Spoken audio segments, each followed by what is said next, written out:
Welcome back to Taking Charge of My Cancer, episode 74. I have a very special guest today, Kathleen Shillue. She is the director of Outpatient Rehabilitation and the Lymphatic Therapy at Boston Lymphatic Center at Beth Israel Deaconess Medical Center. She's a physical therapist, a LANA certified lymphedema therapist, and a board certified orthopedic clinic specialist.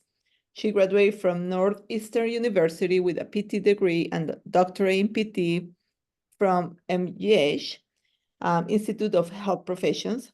She has over 40 years of experience as a PT and over 15 years treating patients with lymphedema.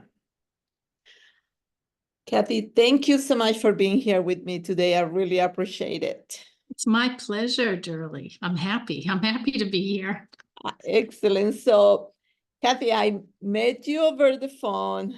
God, how long did Dr. Singhal left? Maybe 2016, he came to us. Oh, wow. Has been that long already. Yeah.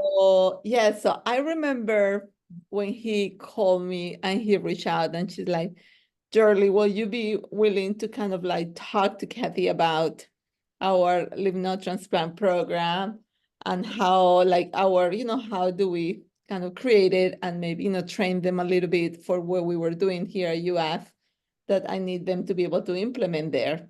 And I remember saying, oh, yes, I will. And I was like, didn't know wanted to do it.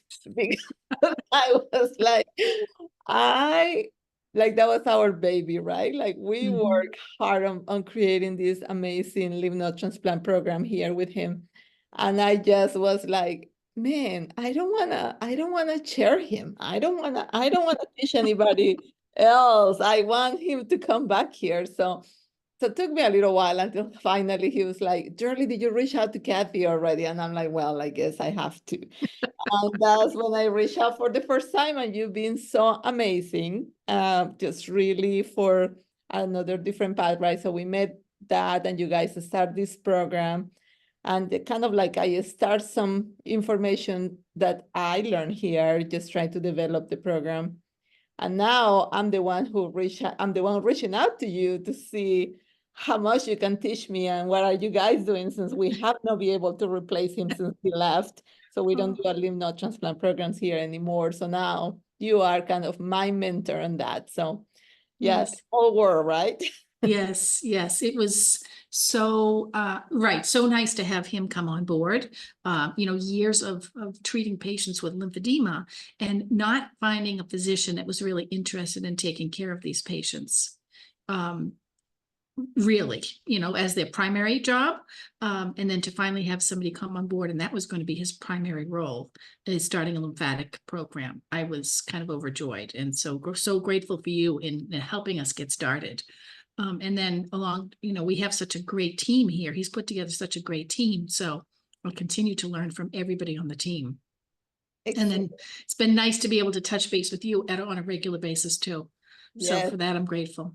Yes, me too. So tell me about your mission and what always you planning to do this, kind of being a therapist, working with lymphedema. What was your story?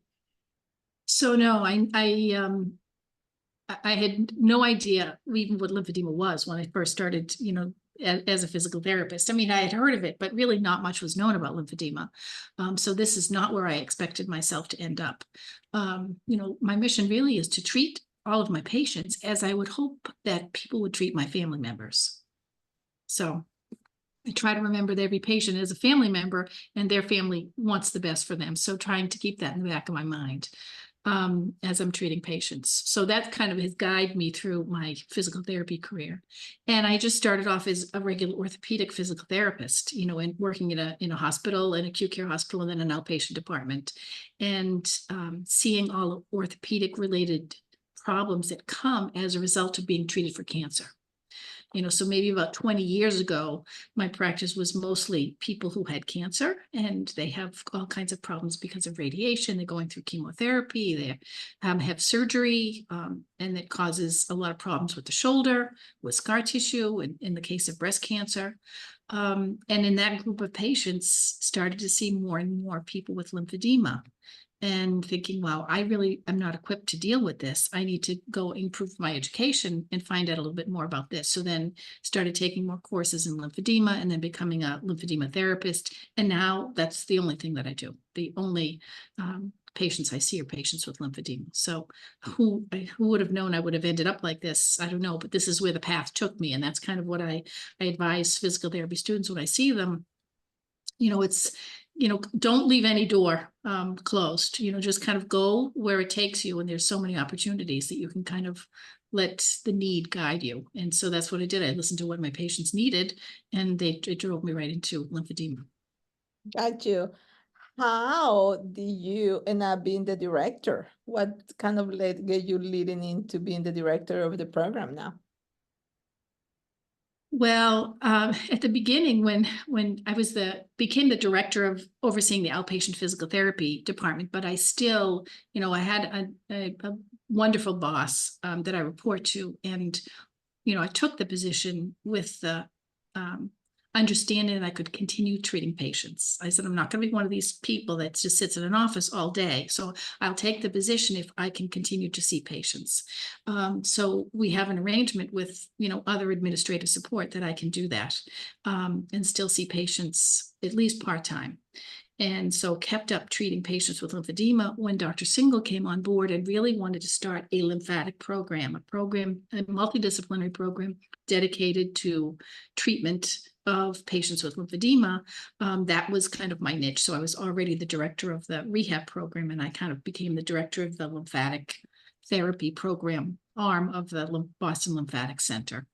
And as we expanded, initially it was just he and I seeing patients, and then we started, adding on to our team, and we really kind of fleshed out a full multidisciplinary team. And I've been able to add other lymphedema therapists onto the team, and hopefully one of them will take over for me as I go out the door once I retire.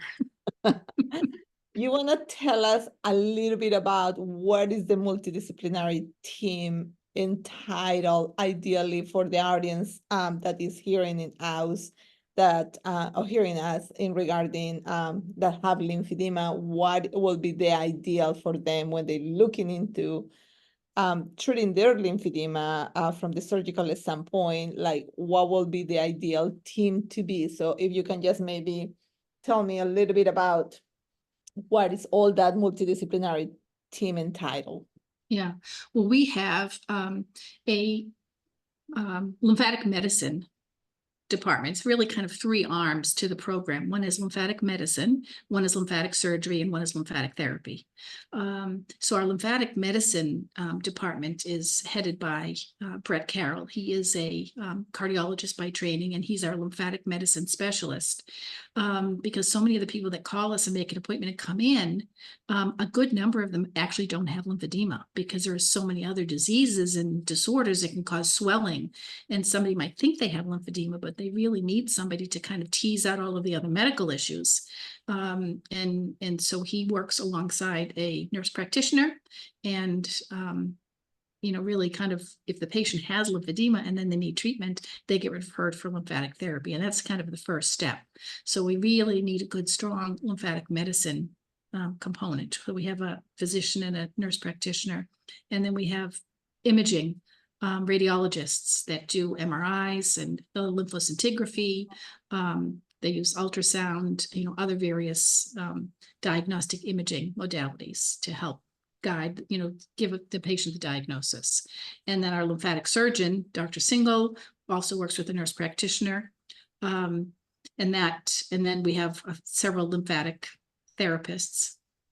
But that's not really, we are also supported by other administrative support researchers that help us, in kind of learning more about lymphatic disease. So it's really, when you put them all together in one room, it's really a big team. And when you think, does the team really need to be that big? I'll just give you one example. We had a patient that I needed to make custom compression garments to wear after liposuction surgery. And normally we would take measurement of the opposite leg in preparation for the surgery.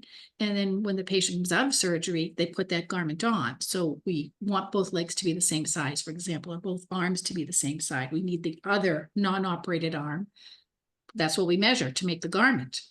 This person had bilateral.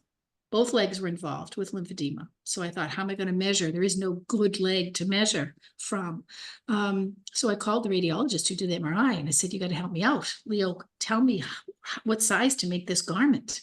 How many centimeters should I take off the real circumference of the leg to make this garment? And so he kind of helped me. I said, I'm going to take a measurement at the ankle, and then it's going to be just below the calf muscle, and then at the peak calf muscle, and then behind it below the knee, and just at. So we went all the way up the leg, and he was looking at the MRI, and we did our measurements, and I sent it in to be made, and I was my fingers crossed, but it came back almost a perfect fit. That's awesome. Yeah, So because the radiologist was able to look at the MRI, the amount of fat, deposit, right, that was happening there. And we were going to take out all the fat with the liposuction. So theoretically it should fit, right? And it did.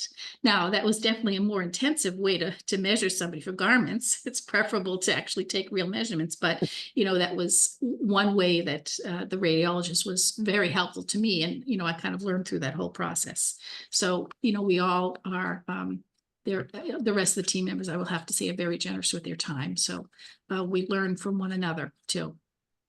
That's excellent. That's super great. I am so jealous. Every time I have a patient here who I know they're looking into the possibility to have surgery, I always say, if you have the means, you need to go see my friends at Boston. You need to go see Dr. Singhal and then you guys there, because that pretty much, I think that's the right way to do things, to be honest with you. And not every institution at all have that option, as you know. And so sometimes I'm like, it's hard on me because I know what you guys have and all what the patients goes through. And when I have a patient here who I need to send to see somebody in Jacksonville or any other institution, and I don't have that communication and I don't know what language they know. And I know, yes, they're the surgeons and I respect what they do, but at the end of the day, it's like, what are you using? Like, what diagnostics are you using, right? Are you really basing, like, if this is a lymphedema based on, more fat versus fluid? What are you making in your head? Clinical decision in regarding, is this going to be a liposuction first and then a lymph node transplant after, or vice versa? And it's so hard to be able to communicate with the surgeon, to see what is your language, where I'm not trying to judge you here that where is right or no, but I want to know what it is right for the patient, to see if it is right for me to refer it to you, because I may just don't refer to you if I cannot talk to you, right?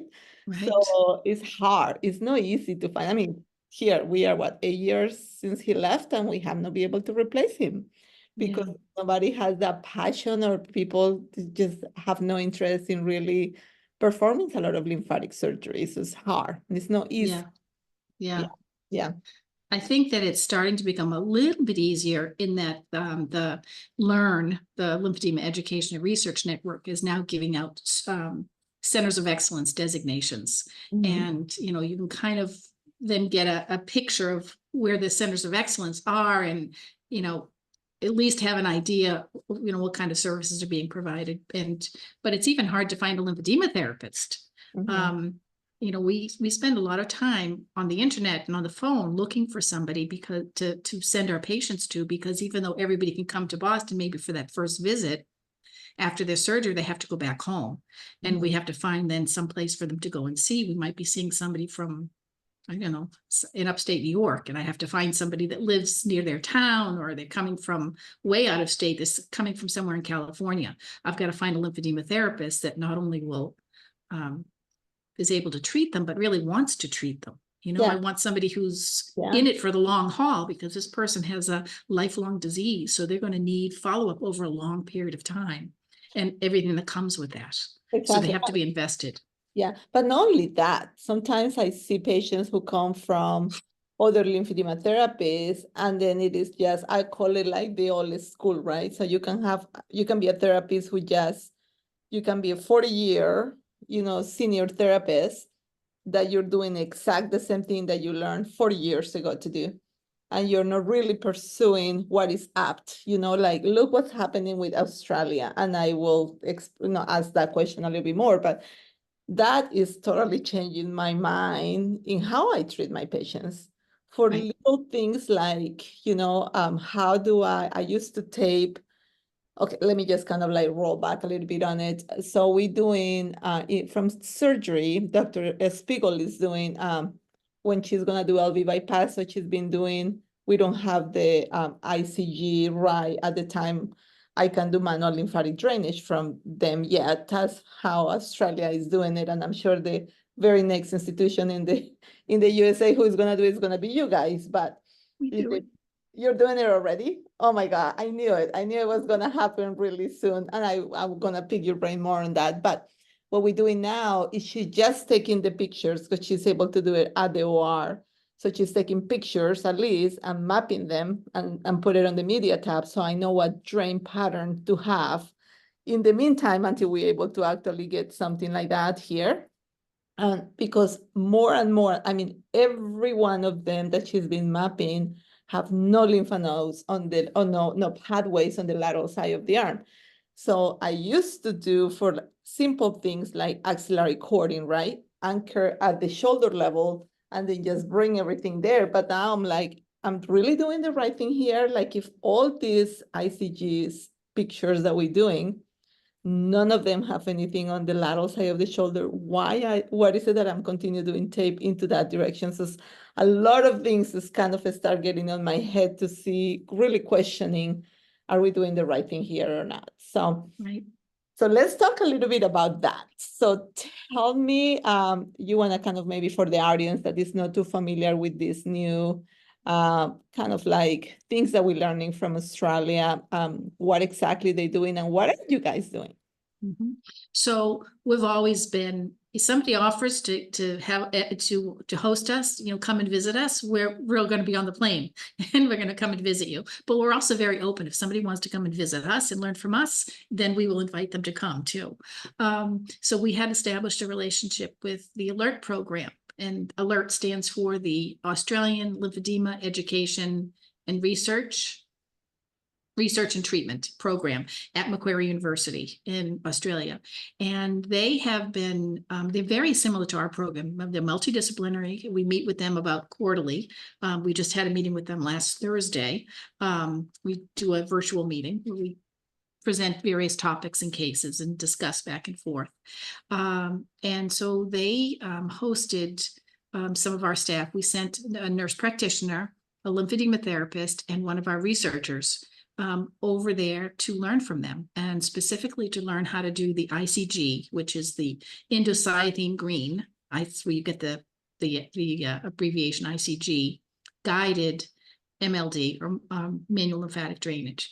So by injecting dye into the arm and looking at it with an infrared camera, you can see where the dye goes and see in real time the actual lymphatic drainage. So as lymphedema therapists, if we're using manual lymphatic drainage to assist with the movement of the lymphatic fluid, we've learned the basic course. You learn where the patterns go, and it's, up the arm into the axilla, across to the other side, down here.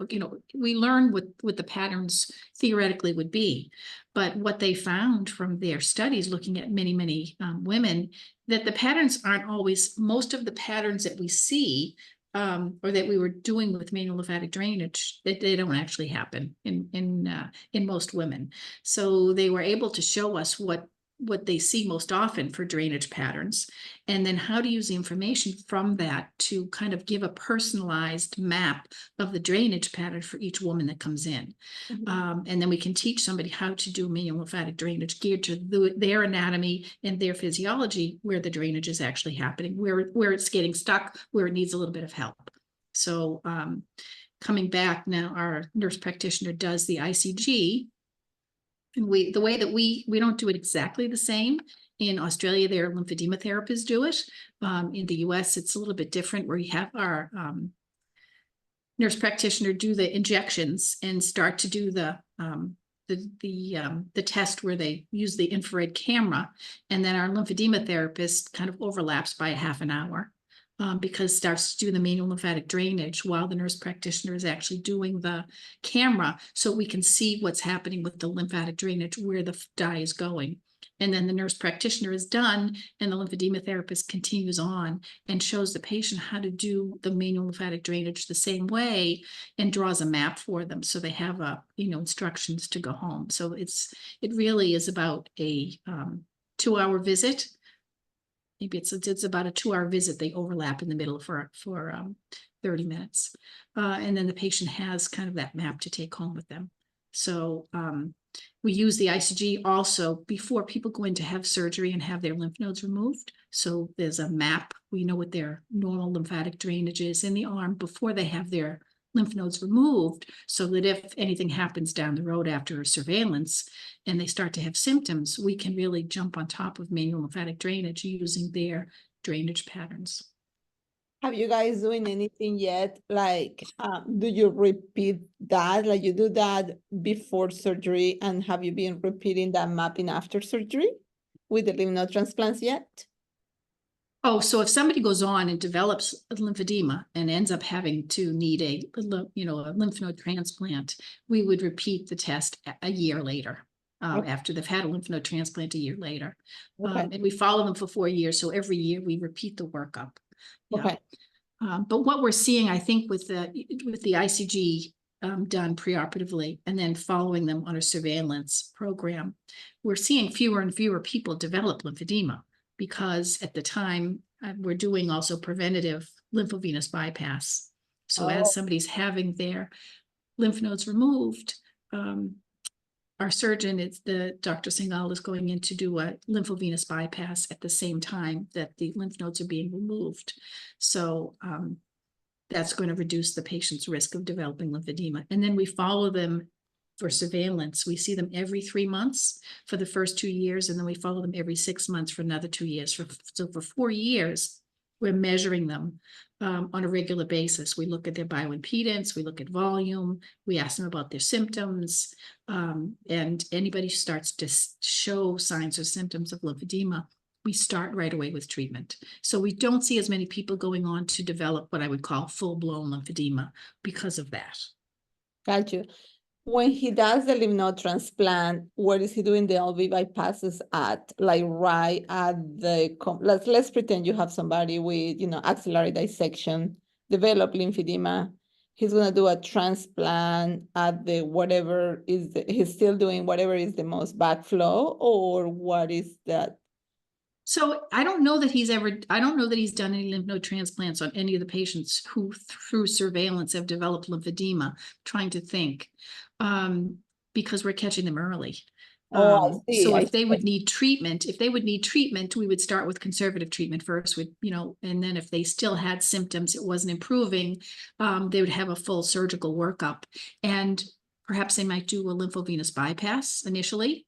And again, it would depend on the lymphatic anatomy, where the drainage wasn't happening, that he might, if he found a vein in an artery, a vein in a lymphatic vessel, that he could connect, then he might do that. I don't know that I don't know that we've done any lymph node transplants, although I could be wrong. Okay. I just can't think of any. Okay. But theoretically, if he was going to do a lymph node transplant, we would exhaust all of the conservative options first. And then if we're going to go ahead with a lymph node transplant, he would usually put that in the area where there's the most edema. Most often it's somewhere in the forearm, the ulnar side of the forearm. Got you. So what you're saying is he does more the LV bypass first. I wouldn't necessarily say first, but if somebody has more localized or less severe symptoms, then an LV bypass is going to be a less intensive surgery, less invasive surgery. Right. Yeah, got you. Okay, perfect. This is so exciting. Maybe I need to come up to Boston and shadow how you guys doing that. Absolutely. I might just tear up your return ticket. Exactly. Don't tempt me, right? You're welcome anytime. I know. What good resources would you advise patients to look into it when they're dealing with lymphedema? Well, I mean, I'm a big supporter of LEARN, the Lymphedema Education and Research Network, and they're found at lymphaticnetwork.org. And the reason I like them is because they have accurate information. And so you can kind of look at the information that they have up there, and there's lots of different tabs, including all of we have a lymphatic symposium once a year, and all of the Harvard lymphatic symposiums are on their webpage. So all of those videos, but also other videos by other experts. So you can kind of see, hear right from the experts in their presentations, really a lot of valuable information. So it's a good place to start. Another place might be the LANA,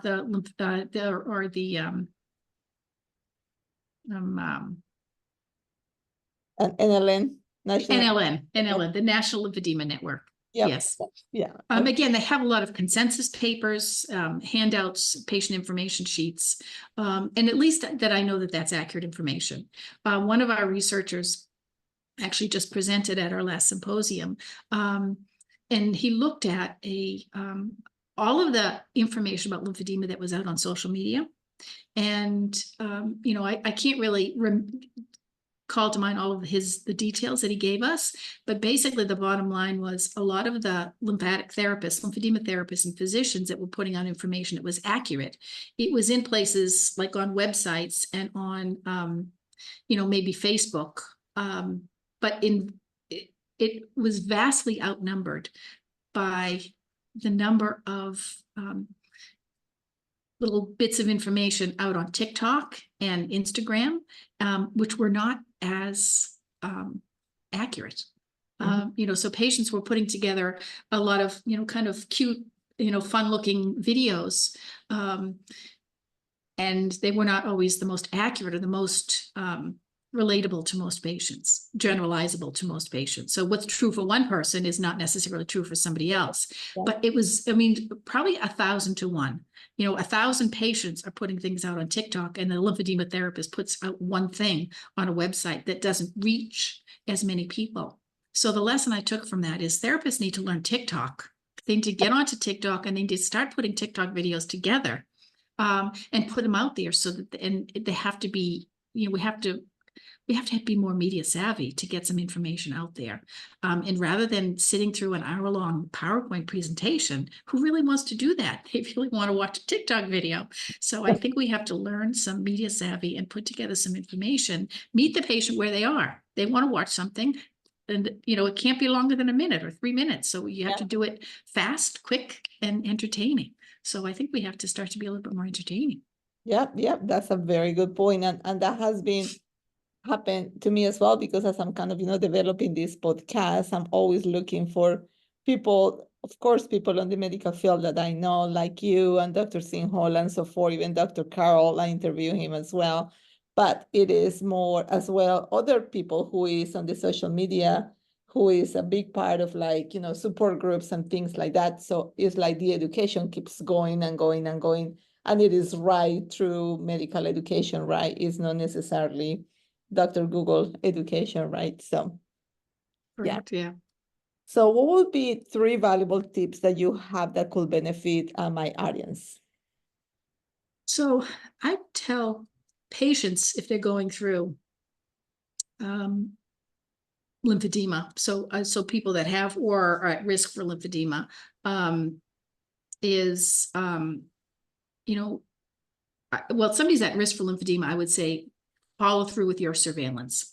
Go to all of those visits, because if that's one thing that we've seen is that it does prevent you from getting lymphedema, but it does ensure that you're going to start treatment as early as possible, and that can really make a difference. So early treatment can be very effective.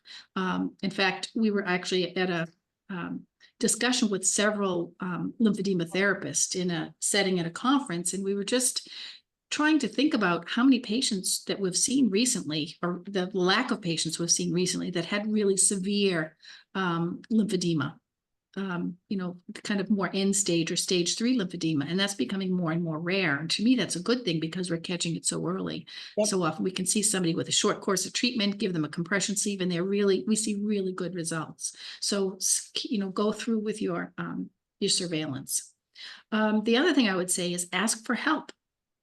If you're dealing with lymphedema, people, family, friends, they want to help. So rather than saying, no, I don't need anything, tell them what they can do, because from the family's perspective and friends' perspective, they want to help, give them a task to do. So put down a list every time you're going through, I wish I could do this. I wish I had more help to do that. I wish I had more time to do this. Make a list of all the things. Sometimes it's just time. Maybe you can say to somebody, you know what? I'd really love to be able to have time to do this, but I can't. I need somebody to walk the dog. I need somebody to help me take care of the kids. I need somebody to help me get my car serviced.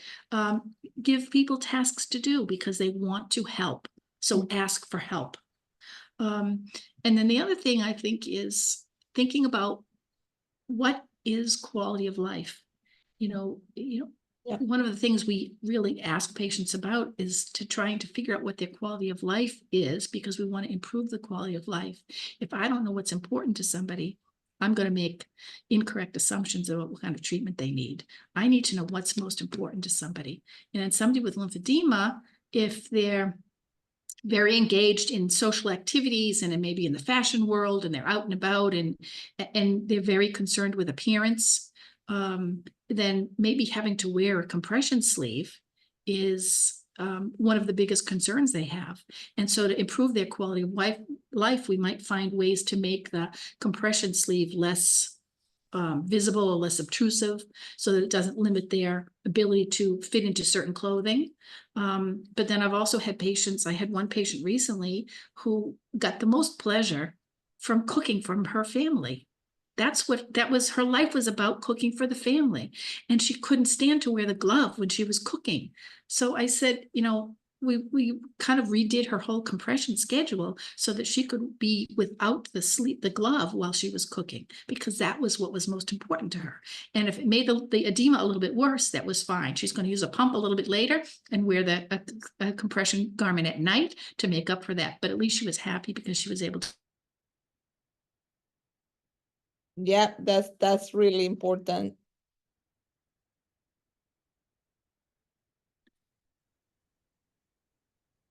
Yes, so she could cook for her family. And whether it be that she takes the glove off while she's cooking and she uses a pump and she wears the compression overnight and to compensate for that. But it allowed her to cook, which was the most important thing in her life.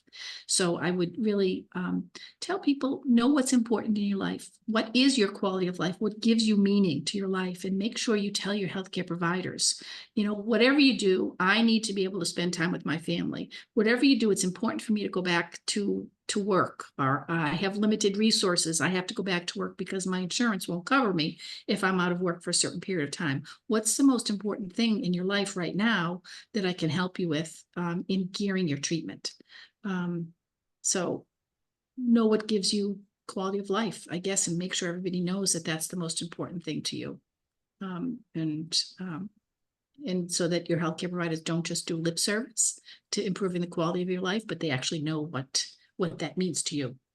That's excellent. That's a very good advice.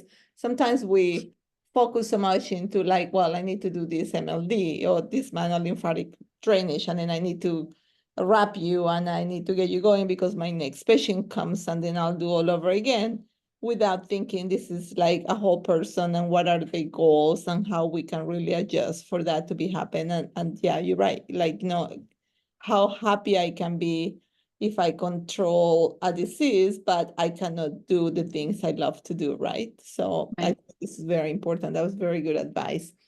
What is a common question that you find patients with cancer ask you? And will you share some of that information with us today?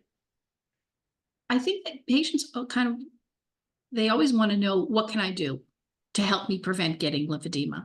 And unfortunately, there's nothing you can do to prevent it. Really, we don't. You can do everything right, and I certainly don't want to give people the impression that if you don't do the right things, you're at higher risk to develop lymphedema. That's not the case. You can exercise, eat right, do meditation, take care of yourself, be in otherwise healthy and doing everything that you're supposed to do, and you can still get lymphedema. I think one of the things that our team is looking at is the anatomy of the lymphatic system, and perhaps it's the anatomy that you're born with, in addition to the anatomy that they take out during the surgery, that might have more to do with who's at risk for getting lymphedema and who isn't. So that's completely out of your control, unfortunately. So I don't want to make people feel badly if they get lymphedema, that they didn't do something right. But on the other hand, it makes me, it saddens me not to be able to give people some concrete steps they can take. The most important thing they can do is continuous surveillance measurements to make sure that we catch it early, and if they have any symptoms, to report it to somebody and to keep reporting it. If somebody doesn't take notice and doesn't take them seriously, to continue to report it to find somebody who does take them seriously and pays attention if they're not in an organized surveillance program. Great. I usually, and what is your opinion on how much of this you talk to the patients? So we know that increase of the VMI has some kind of, influence on developing lymphedema, or at least we know these patients are 3 times the risk of developing lymphedema if they have a VMI higher than 29. So I tend to educate patients on that when they ask me, what can I do to help with this, right? Or to try to help me to get better, or try to prevent it. Even when I see my breast cancer patients for surveillance and I go over their body composition that we do here with the InBody, and then I tell them that. I say, well, this is what the research shows, so you can exercise and you can take care of your diet better and try to drop that BMI to below 29. That's what you have on your hands to be able to help with that. That, like, you're right, that doesn't mean that somebody who has a perfect BMI and a perfect diet and exercise all the time, that doesn't mean that they don't develop, but we see less than patients who have a higher BMI. Do you feel the same way? Yes, and I think that it's because patients' BMI is measured. They take that as one of their vital signs.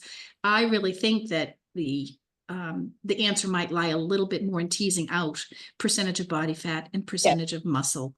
Yes. Looking at the body composition, I think that it's the higher percentage of body fat that might put you at risk. I don't have anything to support that because mostly everybody's measuring BMI, but that's a very crude indicator. It's kind of, a bulk indicator, but it doesn't tell you of that what's muscle, what's fat. And I think for somebody undergoing treatment for cancer, the percentage of skeletal muscle is the more important indicator. I don't tell people, don't even worry about the fat so much. Just work on building your muscle, because it's going to pay you back by giving you improved function. And it's going to help your BMI too, because when you have more muscle tissue on board, it's going to help you lose weight a little bit more easily. Yeah, that's a very good point. And you're absolutely right.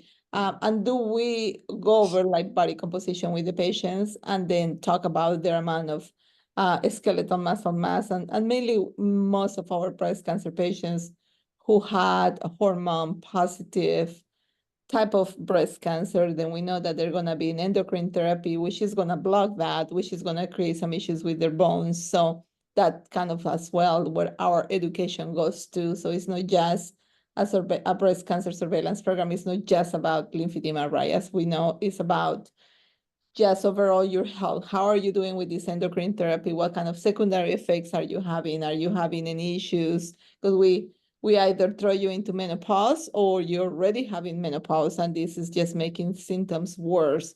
And how important is, again, quality life, right?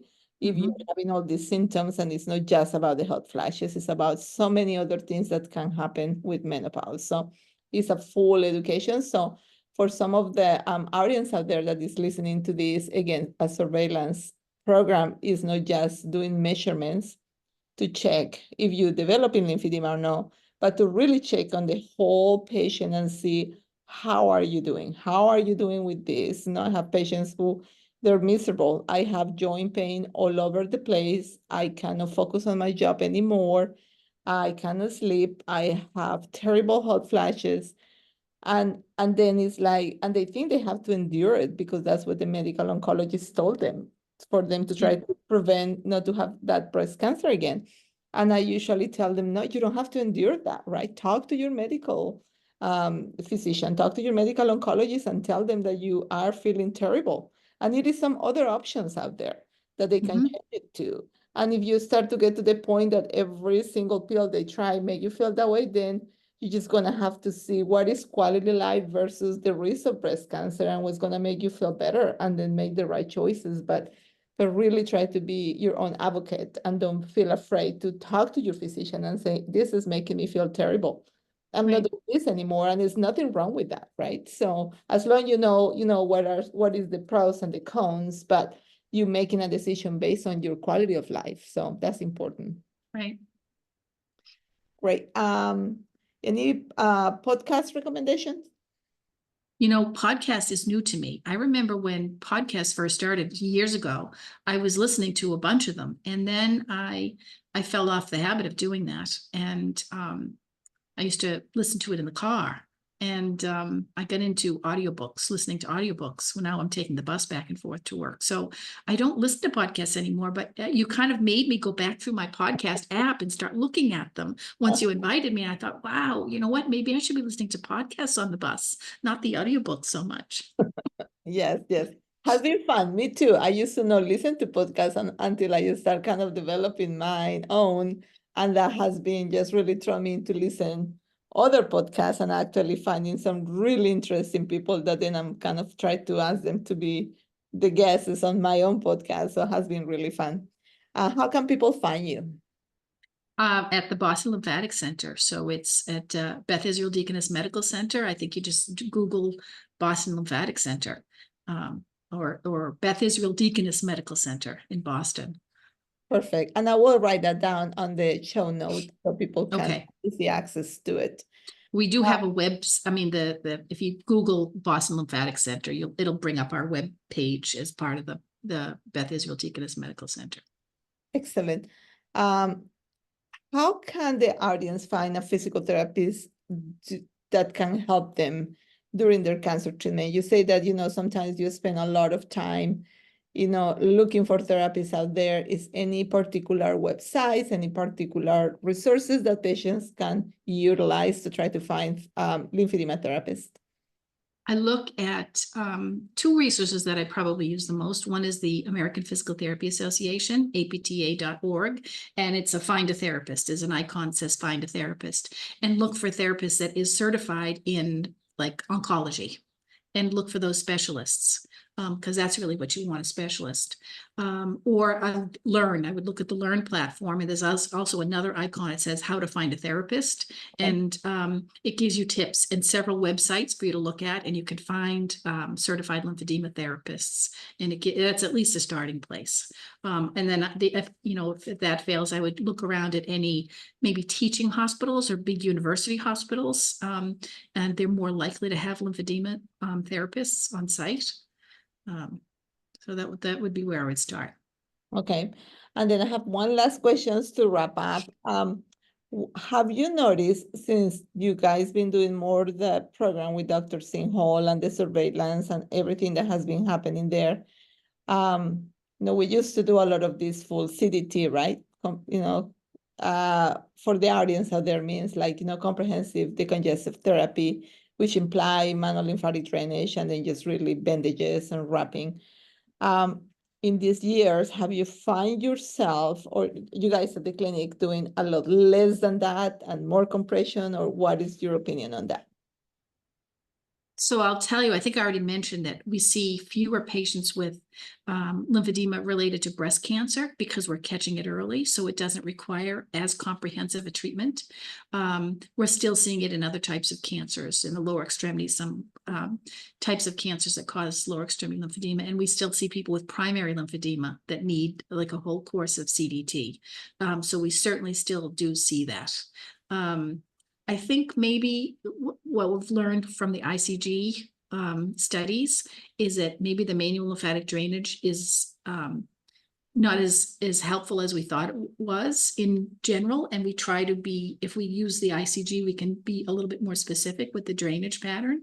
But I think, the top three ways to help control the edema is going to be compression, compression, compression, maybe followed by manual lymphatic drainage. So there's other components of the treatment, but you have to get the compression right first.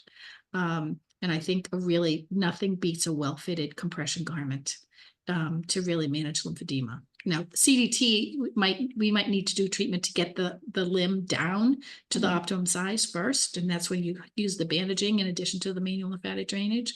But I think nothing beats a well-fitted compression garment at this point.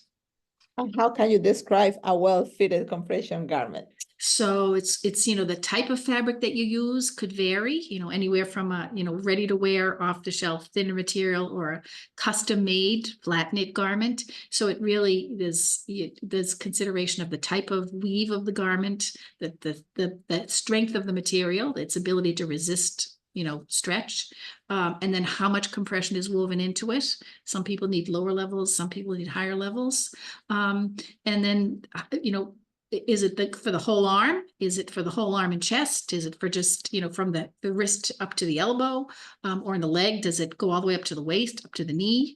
We've even had some patients who wear more than one layer of compression. So it really has to be individualized. So you really have to go to somebody who knows what they're doing with compression in order to get something that fits well and is the right garment for you. Right.